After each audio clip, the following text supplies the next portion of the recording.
Marvel fanboy, khususnya untuk kalian yang menanti cukup lama Marvel Cinematic Universe fase keempat, ya akhirnya bisa senyum sumringah. Karena kenapa? Tepat tanggal 15 Januari 2021, fase keempat dari Marvel Cinematic Universe akhirnya dimulai juga di satu serial yang ditunggu-tunggu ini. Ya, kita sama-sama tahu Black Widow gagal tayang, The Eternal juga gagal tayang, The New Mutants emang dari awal nasibnya udah kagak jelas. Dirilis pun sekian purnama, menunggu hasilnya ternyata nggak sesuai ekspektasi. Sekarang di 2021, akhirnya MCU comeback lagi. Ya, di fase keempat ini adalah serial yang mengisahkan dua tokoh yang udah dikenal sejak eranya Avengers Age of Ultron kalau nggak salah aku. So, mari kita bahas aja. Ini bukan review tapi ini lebih tepatnya spotlight. Selamat datang di channel Kawan Review, ini dia Spotlight serial WandaVision. Gokil ya, kehadiran 2 episodenya aja ini bisa menenggelamkan film lokal, film Indonesia yang kebetulan rilis bersamaan di tanggal 15 Januari 2021. Dan kebetulan rilisnya sama-sama di platform yang sama, Disney Plus Hotstar.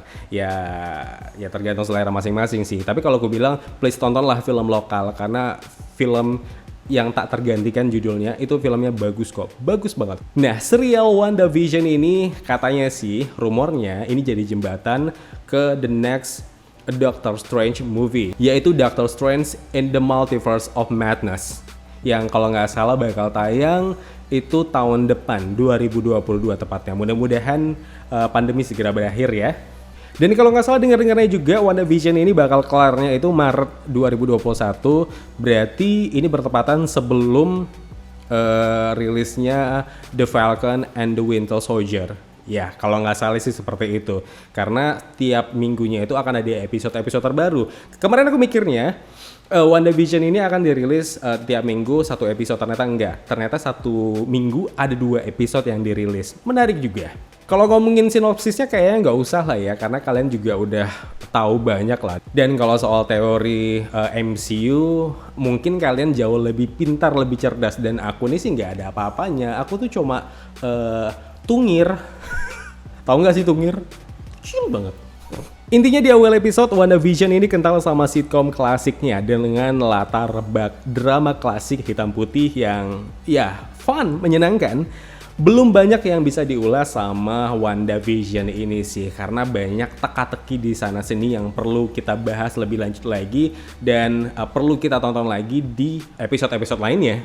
Tapi yang kupahami, ini tuh bukan serial yang memperkenalkan asal-muasal Wanda Maximoff dan Vision. Karena sebenarnya 2 karakter ini seperti yang kusampaikan di awal, ini udah dikenalin duluan pas Avengers Age of Ultron.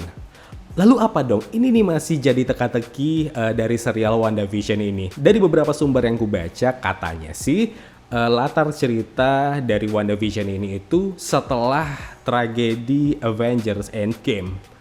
Ya, bener nggak sih?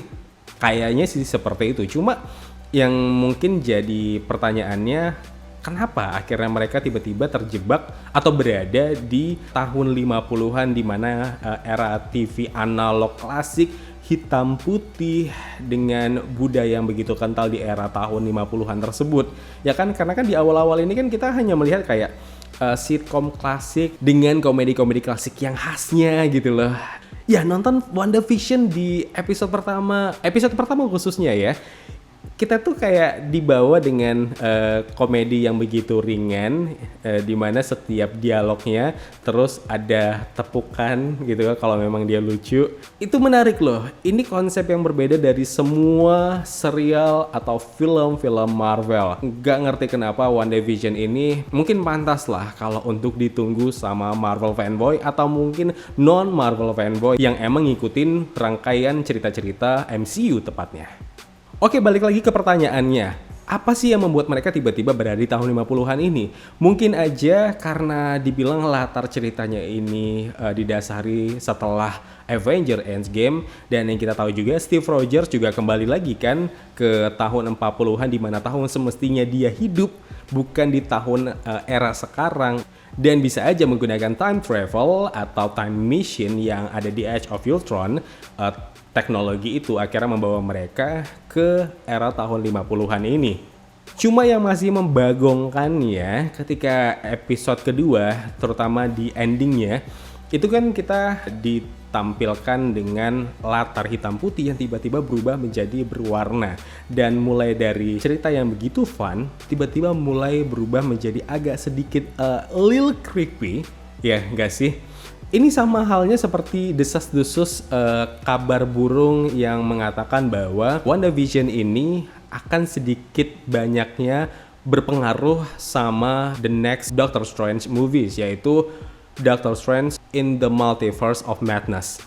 By the way, aku nggak spoiler di sini karena bagaimanapun di trailernya aja atau teaser-teaser yang sudah diupload dari Marvel Entertainment di YouTube, itu semua udah ada kok clue-cluenya. Jadi apa yang ditampilkan di episode pertama dan kedua itu jelas nggak jadi spoiler lagi kan, kita sama-sama tahu. Masih jadi pertanyaan sebenarnya, kenapa nama Wanda dipanggil terus di radio itu? Kemudian ada apa dengan Dottie yang seolah tahu rahasia terbesar Wanda dan Vision? Terus apa makna dari munculnya mainan helikopter berwarna merah yang terjatuh di pekarangan rumah Wanda Vision? Sementara itu latar warnanya masih hitam putih, terus siapa sosok di balik baju APD tersebut?